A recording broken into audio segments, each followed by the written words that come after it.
My husband's mother grabbed my pregnant body and threw me down her sweeping marble staircase in front of 40 guests, because I refused to name my unborn daughter after her.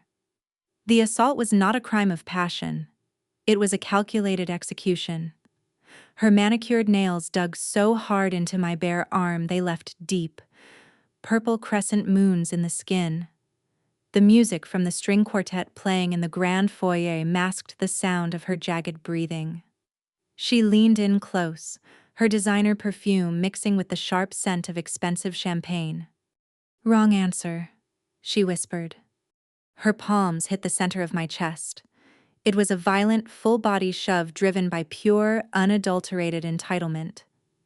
My feet slipped off the polished marble edge of the landing. Gravity took over. My arms instinctively wrapped around my swollen belly, curling my spine inward to protect the only thing that mattered.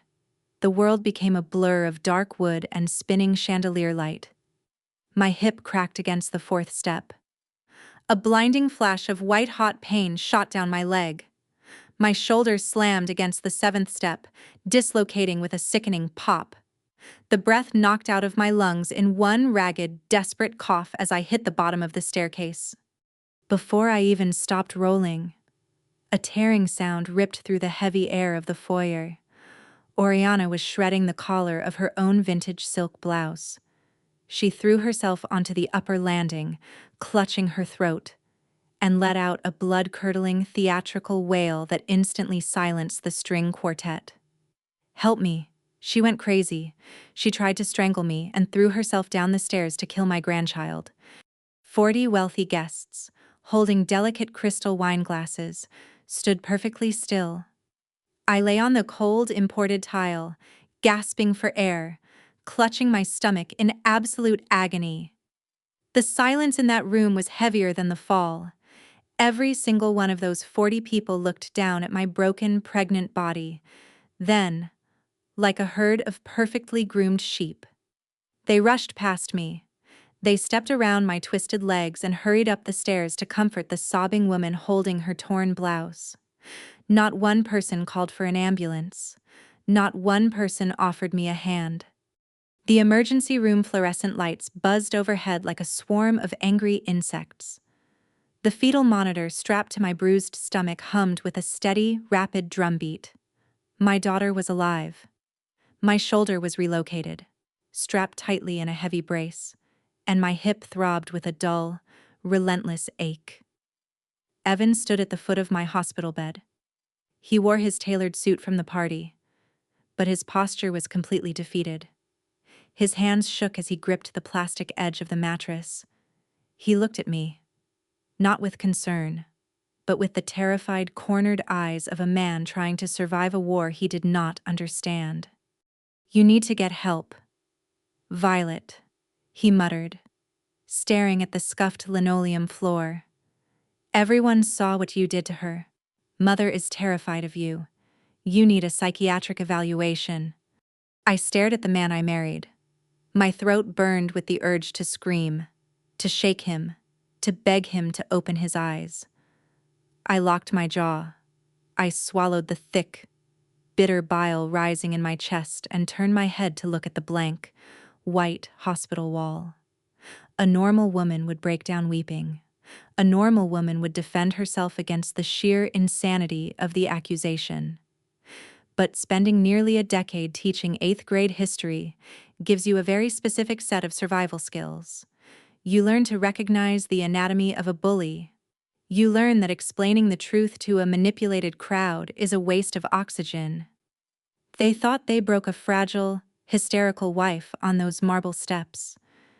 They had absolutely no idea they just woke up a mother who was about to systematically dismantle their entire empire of lies. Scottsdale, Arizona, is a town built on pristine lawns, gated driveways, and flawless public masks. Oriana was the undisputed, reigning queen of that terrifying illusion. Her weapon of choice was never violence. It was overwhelming, suffocating generosity. When Evan and I bought our first house, she handed us a certified check for $75,000. She called it a wedding gift, wrapped in a beautiful, thick cream envelope with my name written in her signature slanted blue ink. The second the ink dried on the deposit slip, that money mutated into a heavy golden collar. It bought her a permanent key to our front door. It bought her the absolute right to dictate our lives. She brought up the $75,000 at Thanksgiving dinner while criticizing the turkey. She brought it up when we picked a living room rug she deemed too modern. After everything I sacrificed to put a solid roof over your heads, this is the gratitude I receive. She would sigh, taking a slow sip of her imported red wine. Evan would shrink into his chair, his shoulders hunching forward, apologizing profusely for breathing wrong. That money was not a gift. It was a down payment on his absolute, unwavering submission. The psychological warfare escalated long before the push down the stairs. I came home from work one Tuesday afternoon, 2 months before the baby shower, to find my front door unlocked. I walked down the hall to the nursery. The room was completely gutted. The soft, sage-green crib I spent weeks carefully researching and assembling was gone. The hand-painted woodland wall art, a gift from my late grandmother, was missing. I looked out the window. My belongings were shoved unceremoniously into the heavy metal trash bin sitting on the curb. In their place stood a monstrous, gold-leafed bassinet that looked like a prop from a cheap movie about royalty.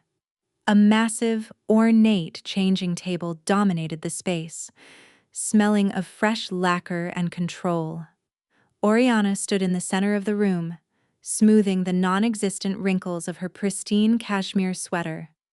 I am saving the Collins bloodline from your cheap, pedestrian taste, she sneered, running a manicured finger over the gold bassinet. You should be on your knees thanking me for stepping in when you clearly lack the capacity to provide for this child.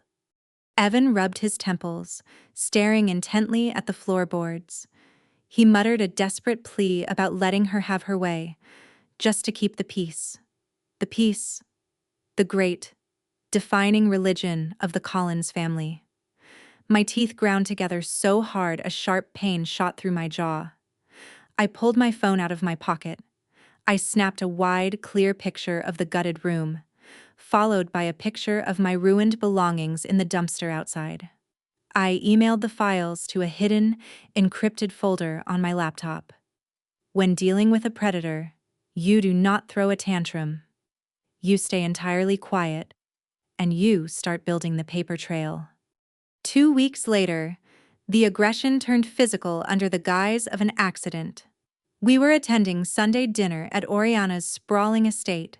The entire extended family, the aunts, the uncles, the cousins who worshipped at the altar of her wealth sat around her massive mahogany dining table. I reached across my plate for the salt shaker. Oriana picked up a heavy, cast-iron tureen filled with boiling hot French onion soup. She locked eyes with me. Her lips curled into a tiny, almost imperceptible smirk. She tilted her wrist.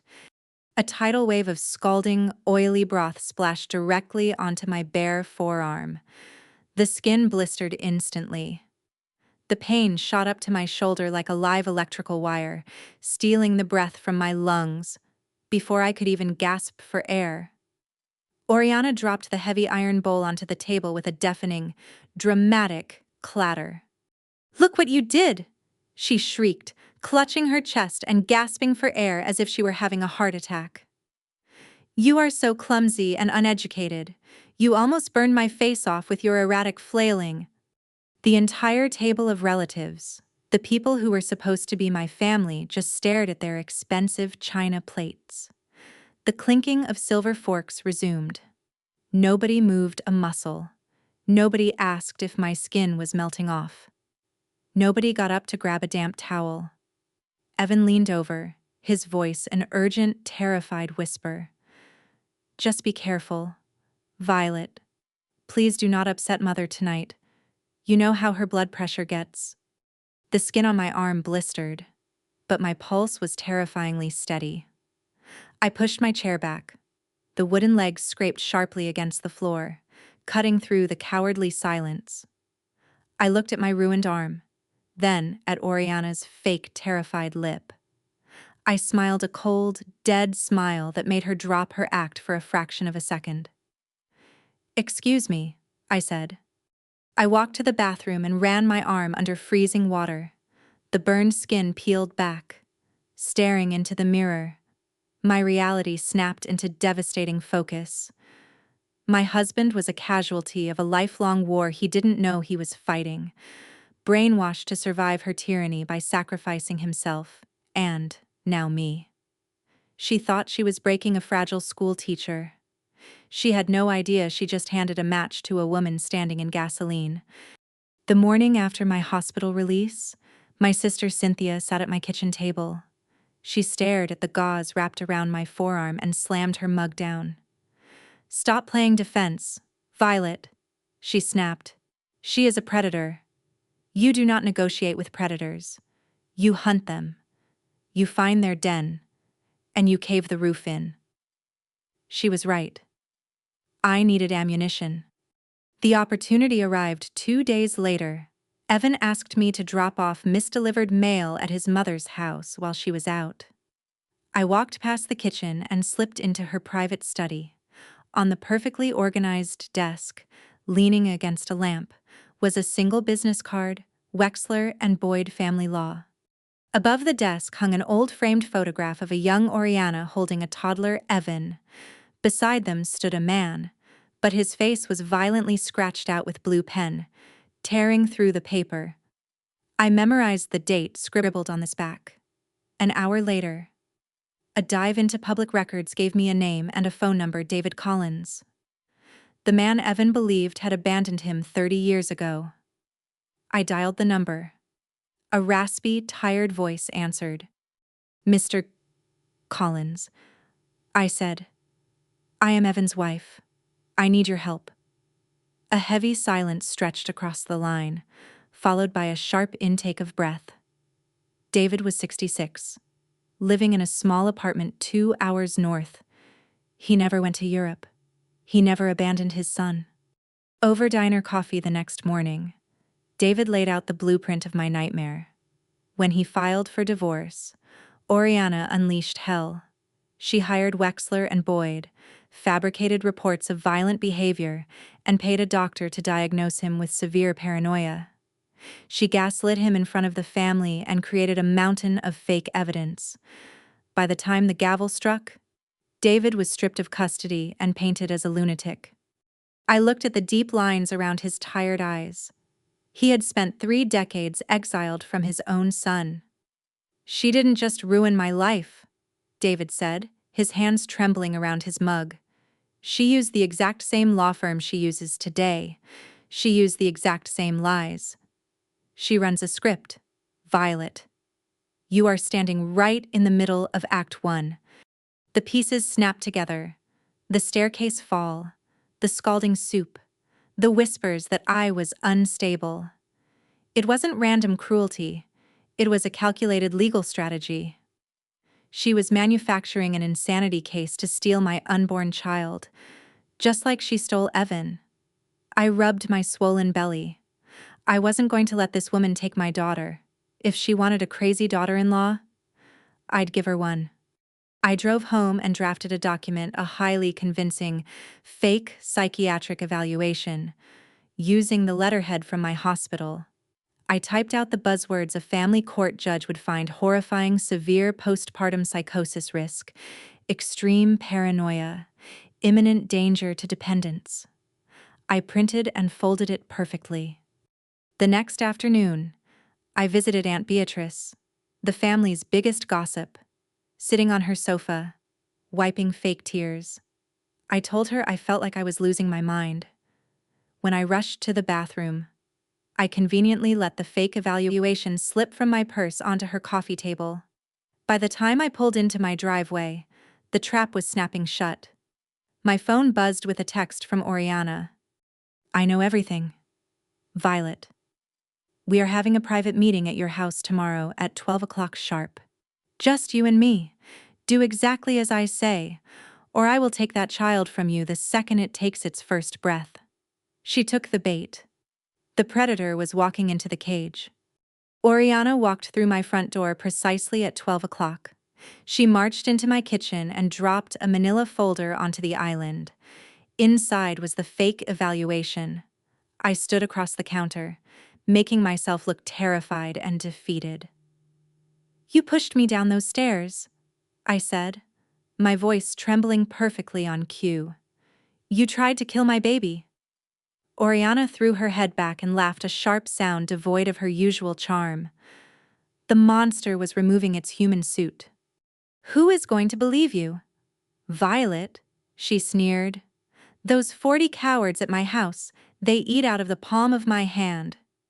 30 years ago, I fabricated a complete file of insanity to throw David out like trash. I bought the doctors. I bought the lawyers. I kept Evan. And I erased his pathetic father from the earth. I will do the exact same thing to you. Hand over this child quietly when it is born, or I will lock you in a psychiatric ward for the rest of your miserable life." The pantry door creaked open. Evan stepped into the light. I had taken his phone and keys an hour earlier, forcing him to stand in the dark and simply listen to the undeniable truth.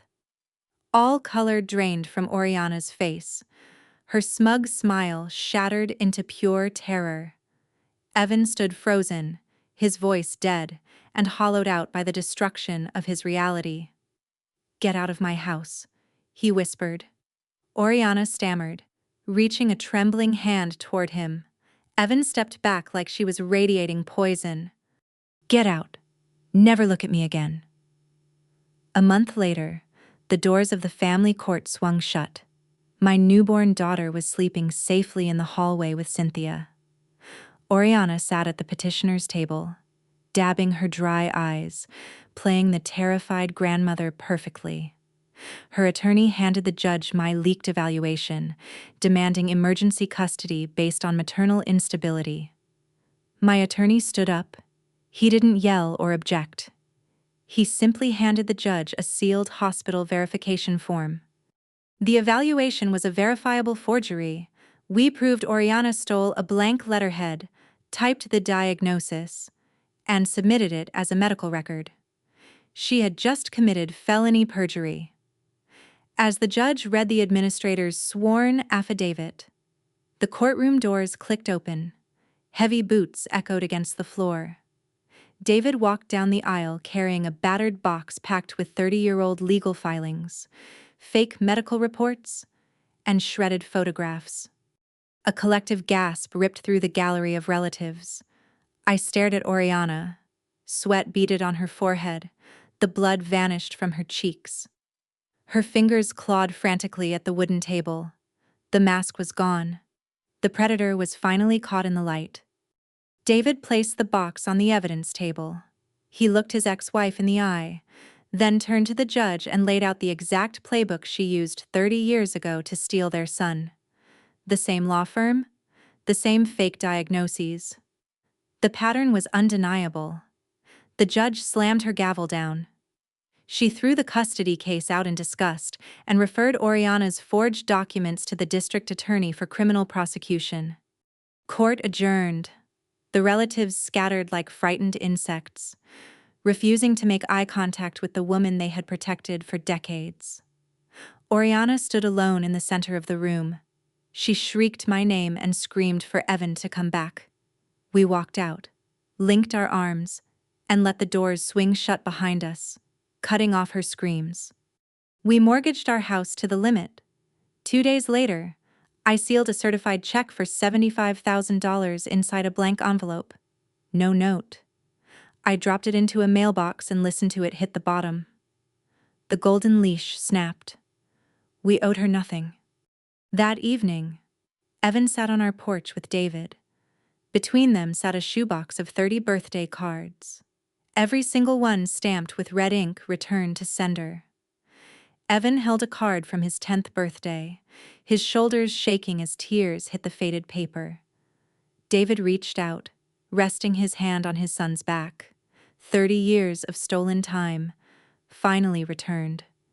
The fallout hit the family a week later. Aunt Beatrice and two cousins showed up unannounced on our steps carrying a pathetic bouquet of daisies. Beatrice's eyes were wide with manufactured guilt. "Violet, honey," she stammered, wringing her hands. "We had no idea. She lied to all of us.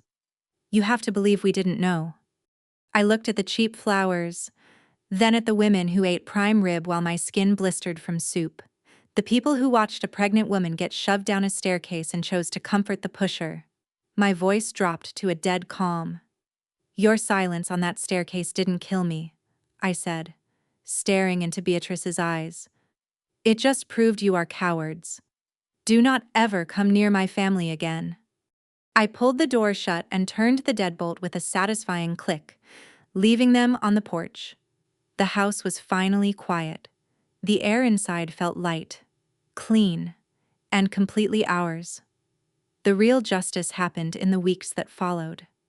The district attorney formally indicted Oriana on 2 counts of felony perjury and filing false reports. Her defense attorneys tried to negotiate a quiet plea deal, but the forged evaluation was a smoking gun. The criminal court judge told Oriana her wealth did not buy a license to weaponize the legal system. She sentenced her to 3 years in a state correctional facility, with parole eligibility after 18 months. She was also ordered to pay $42,000 in restitution. But for Oriana, prison was only the second worst punishment. The true devastation was the permanent loss of her audience. Her exclusive country club revoked her membership. The relatives and socialites who used to flock to her table suddenly suffered from collective amnesia, scrambling to disassociate from a convicted felon. Her mansion was put on the market to liquidate assets. The grand empire of cream and gold crumbled into dust. 8 months later, the remnants of that empire reached out one last time. I was in my kitchen, holding my daughter, sorting through the mail. Hidden between bills was a white envelope from the state correctional facility. The handwriting was unmistakable, that same slanted blue ink. I tore it open. The letter was 3 pages of classic manipulation. She wrote about her sacrifices for Evan, protecting the family legacy, and how cruel it was to keep a devoted grandmother away from her flesh and blood. There was no apology, no accountability for the violence or the stolen decades, only a desperate demand for pity. "I am still your mother." The final line read. A year earlier, those words would have sent my heart racing, triggering a spiral of anxiety and guilt. Now I felt absolutely nothing. No anger, no fear, just profound indifference. I didn't call my lawyer or show the letter to Evan. I walked over to the paper shredder, fed the pages into the metal teeth, and listened to the blades turn her grand performance into confetti. I tossed the envelope in the trash and went back to making lunch. The contrast between our life then and now is staggering. Sunday dinners used to be minefields where a spilled drop of soup ignited public humiliation. Today, they are loud, messy, and filled with genuine laughter in our backyard. Cynthia brings a burnt casserole we all joke about. David drives 2 hours every weekend just to watch his granddaughter chew a teething ring. The first time he held her, his hands shook like Evan's did in the hospital. But this time, from pure joy.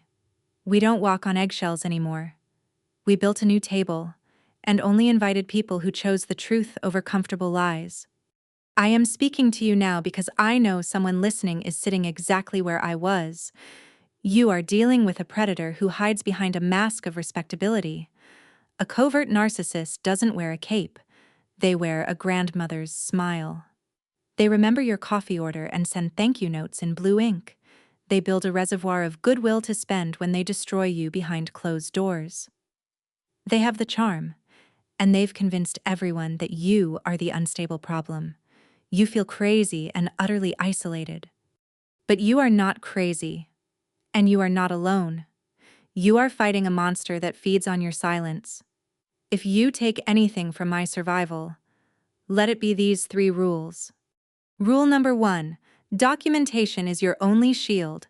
Covert narcissists thrive in the gray area of he said, she said. They rely on your emotional reactions to paint you as unstable. You don't fight them with tears or frantic arguments.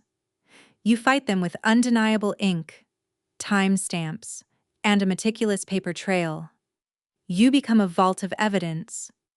The record doesn't get tired, it doesn't get emotional, and it doesn't take the easy story.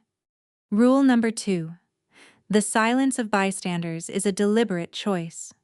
The enablers who watch you get abused and look the other way to keep the peace are just as dangerous as the abuser. They are the mortar holding the empire of lies together. Don't wait for them to validate your pain or grow a spine. Excise them from your life with the same surgical precision you use on the abuser. You owe nothing to people who demand you set yourself on fire to keep them warm. Rule number 3. Blood does not equal loyalty. And shared DNA doesn't entitle anyone to your peace of mind. Society will try to guilt you, telling you that you must endure the unendurable for the sake of family. But sometimes, you have to ruthlessly bury the idea of the family you thought you had to find the one always waiting for you. Evan had to mourn a living mother to find the father who prayed for him for 30 years. Trust is earned, not owed. Safety is the only true measure of a family. Have you ever been trapped by someone whose public mask is flawless, but behind closed doors, they make you question your sanity? How did you build your record and break free? Tell me your story in the comments. Share this video with anyone who needs the courage to stop suffering in silence. The exact moment you stop protecting their secrets is the moment they lose all their power. I am Violet, and I am finally free.